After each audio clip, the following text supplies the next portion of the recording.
Dám si 6 celozrnných rohlíků a 2 kokosové koblihy. A ty koblihy mi zabalte zvlášť.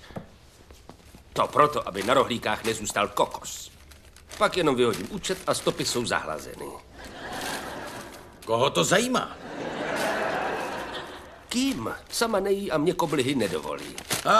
Vem si další pytlík a odlož si do něj koule.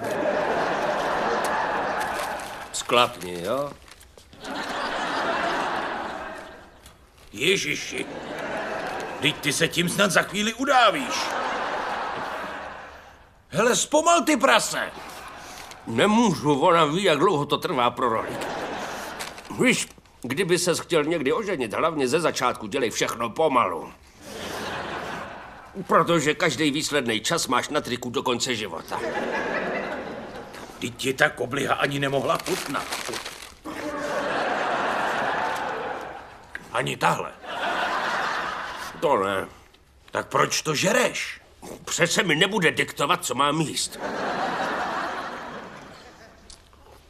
Čau, Kim.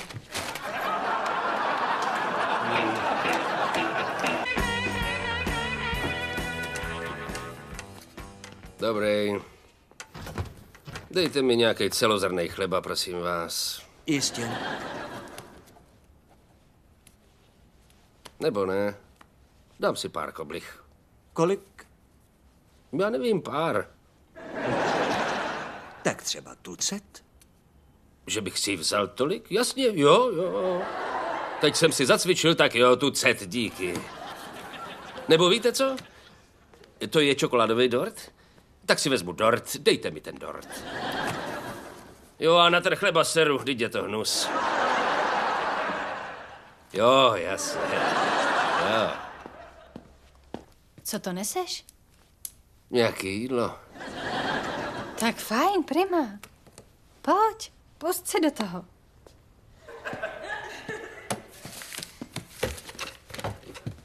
Dík.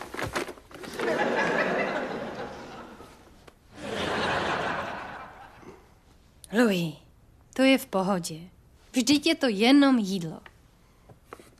Tak jo. Tady to je.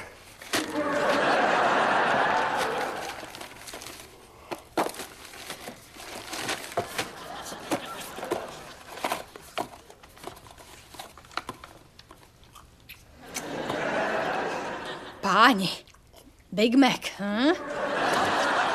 Tak to už jsem neviděla roky. Protože když dojdu domů, už mi odpočívá v břiše.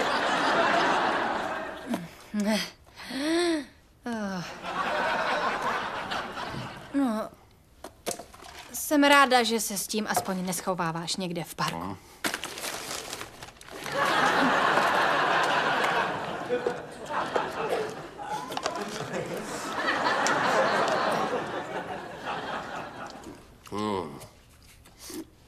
V pohodě?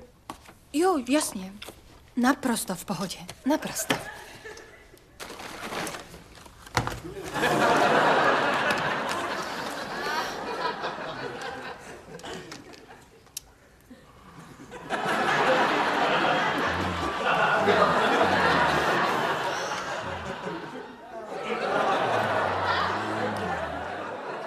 Víš, asi se musím trochu napít.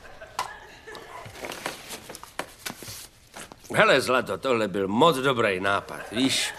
Prostě ven s tím a přerušíme ten kruh hanby a skrývání.